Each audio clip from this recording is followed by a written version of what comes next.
আসসালামু আলাইকুম ওয়া রাহমাতুল্লাহি ওয়া বারাকাতুহু নাহমাদুহু ওয়া নুসাল্লি আলা রাসূলিল কারীম আম্মা বাদ আউযু বিল্লাহি মিনাশ শাইতানির রাজীম বিসমিল্লাহির রহমানির রহিম কুল ইন্নাস সালাতি ওয়া নুসুকি ওয়া মাহইয়ায়া ওয়া মামাতি লিল্লাহি রাব্বিল আলামিন ইন্নাল হামদুলিল্লাহ।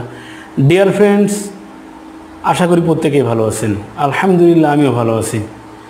বন্ধুরা, স্বাস্থ্য বিষয়ক ইউটিউব চ্যানেল অল টাইম ওকেতে আপনাদেরকে স্বাগতম। সাথে আছি আমি হাকিম ইরশাদুল বারী।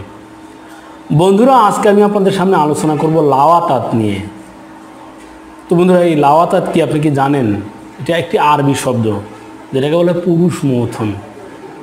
বন্ধুরা, অনেক যুবক আমাকে কল করে থাকেন যে আমার প্রাইভেট সমস্যা, এত গুরুতর সমস্যা যার উত্থান হচ্ছে না,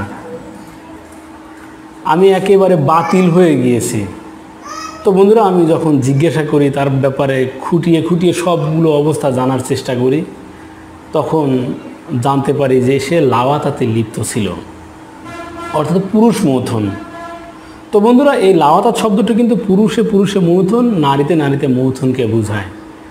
তো বন্ধুরা, এই বিষয়টি যদি চিকিৎসা বিজ্ঞান কোনো কিছুর পক্ষে থাকে, ইসলাম যেটার বিপক্ষে থাকে, বুঝে নেবেন যে ইসলাম যেটা বলেছে সেটাই সঠিক। তো বন্ধুরা, এই পুরুষ মৈথুনের দ্বারা কি কি ক্ষতি হয়, আগে আমি সেই ভয়ঙ্কর ক্ষতিগুলো সম্পর্কে আপনাদেরকে বলবো। এরপরে কিভাবে এর থেকে ফিরে আসবেন সে বিষয়ে আলোচনা করব। তো বন্ধুরা, এই লাওয়াতাত বা পুরুষ মৈথুন সাধারণত অবস্থাটা এমন হয়, কোনো বালেগ পুরুষ, কোনো সবেমাত্র বালেগ হয়েছে, দাড়ি এখনও ওঠেনি, এরকম বালকের দিকে, শাহওয়াতের দিকে তাকানো। যে ব্যক্তি এরকমভাবে শাহওয়াতের দিকে তাকাবে, কেতাবে আসছে আল্লাহ সুবহানাহু ওয়া তাআলা তাকে 1000 বছর জাহান্নামে রেখে দিবেন। কেউ খায়সাতের সাথে, যৌন আগ্রহের সাথে কোনো বালককে চুমু খায়, সেজন্য তার আপন মায়ের সাথে জিনা করলো। তো বন্ধুরা, সুলাইমান আলাইহিস সালাম শয়তানকে জিজ্ঞাসা করলেন যে তুমি সবচেয়ে, এই মরদুদ শয়তান, তুমি তোর কাছে সবচেয়ে উত্তম কাজ কোনটি? শয়তান বলল যে পুরুষে পুরুষে জিনা করা, নারীতে নারীতে জিনা করা। আর যখন এরকম হয় তখন আমি দ্রুত ওই স্থান ত্যাগ করি। আমিও আশঙ্কায় থাকি যে এখনই বুঝি আল্লাহ তাআলার গজব নাজিল হবে। তো বন্ধুরা, এগুলো বললাম আখিরাতের ক্ষতি। দুনিয়ার ক্ষতির চেয়ে আখিরাতের ক্ষতি তো সবচেয়ে ভয়ঙ্কর। যে এই কাজে লিপ্ত থাকে, এরপরে সমগ্র পৃথিবীর পানি দিয়ে গোসল করলেও সে পবিত্রতা হাসিল করতে পারবে না, একমাত্র খালেজ হবে তওবা ব্যতীত। বন্ধুরা, আসুন এবার দুনিয়াবি ক্ষতির কথাগুলো বলি। আল্লাহ সুবহানাহু ওয়া তাআলা নারীর প্রাইভেট অঙ্গকে এমনভাবে সৃষ্টি করেছেন যে পুরুষের প্রাইভেট অঙ্গ যখন প্রবেশ করে এবং বের করে নিয়ে আসে, এতে করে কেউ কোনো চাপ অনুভব করে না, বা প্রাইভেট অঙ্গ কখনো চাপ অনুভব করে না, কারণ এটি আল্লাহ সুবহানাহু ওয়া তাআলার একটি বিশেষ সৃষ্টি, একটি বিশেষ নিয়ামত। আর পায়ুপথকে আল্লাহ সুবহানাহু ওয়া তাআলা সৃষ্টি করেছেন শুধু মল নিঃসরণের জন্য, নিষ্কাশনের জন্য, যেটির কোষগুলো এমনভাবে গঠন করা যে যখন মলের চাপ সৃষ্টি হয় তখনই এটি প্রসারিত হয়। আর অন্যথায় অন্য সময়গুলো এটি এমনভাবে সংকুচিত হয়ে থাকে, বাহির থেকে কোনো কিছুই প্রবেশ করা যেন এর ভিতরে নিষিদ্ধ। আল্লাহ সুবহানাহু ওয়া তাআলা এমনভাবে সৃষ্টি করেছেন।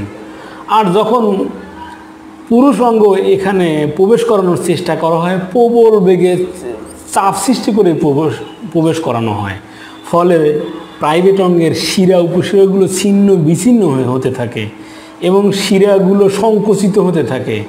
এর ফলে রক্ত সঞ্চালন এমনভাবে ব্যাহত হয় যে চিকিৎসার দ্বারাও এটিকে আর পুনরায় রিপেয়ারিং করা সম্ভব হয় না। সেই সাথে মস্তিষ্কের শিরা দুর্বল হয়ে যায়, পাকস্থলী দুর্বল হতে থাকে, কলিজা, যকৃত এটি দুর্বল হতে থাকে, লিভার দুর্বল হতে থাকে, কিডনি দুর্বল হতে থাকে। তো বন্ধুরা, এর ফলে আপনি যত উন্নত চিকিৎসাই নিন না কেন, যারা এই লাওয়াতাত বা পুরুষে পুরুষে মৈথুন, নারীতে নারীতে মৈথুনের সাথে লিপ্ত আছেন, তারা যৌন রোগে একবার আক্রান্ত হলে কখনোই এ থেকে পরিত্রাণ পাবেন না। সুতরাং বন্ধুরা, বলবো আপনারা সাবধান হয়ে যান। যে কোনোভাবেই যেন এগুলোতে আমরা লিপ্ত না হই। তো বন্ধুরা, এবার কিভাবে এগুলোর থেকে ফিরে আসবেন?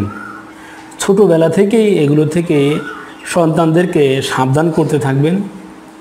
সেই সাথে যাদের বিবাহের বয়স হয়েছে তারা উপযুক্ত সময়ে দ্রুত বিবাহ করে নেবেন, যাতে করে কোনোভাবেই এই লাওয়াতাতে লিপ্ত না হতে হয়। কোনো ব্যক্তি একবার লাওয়াতাতে লিপ্ত হলে সে আর কখনো সে নারীতে মজা পায় না। কোনো নারীতে যদি এগুলোতে লিপ্ত হয়ে যায় তখন সে আর পুরুষে কোনো মজা পায় না। তো বন্ধুরা, যৌবনের প্রারম্ভে বিবাহ শাদীর দ্বারা বা যে পন্থাগুলো অবলম্বন করলে এই লাওয়াতার থেকে বিরত থাকা যায়, অবশ্যই সেই পন্থাগুলো আমাদেরকে অবলম্বন করতে হবে। তো বন্ধুরা, এই ছিল আমাদের আজকে আলোচ্য বিষয়।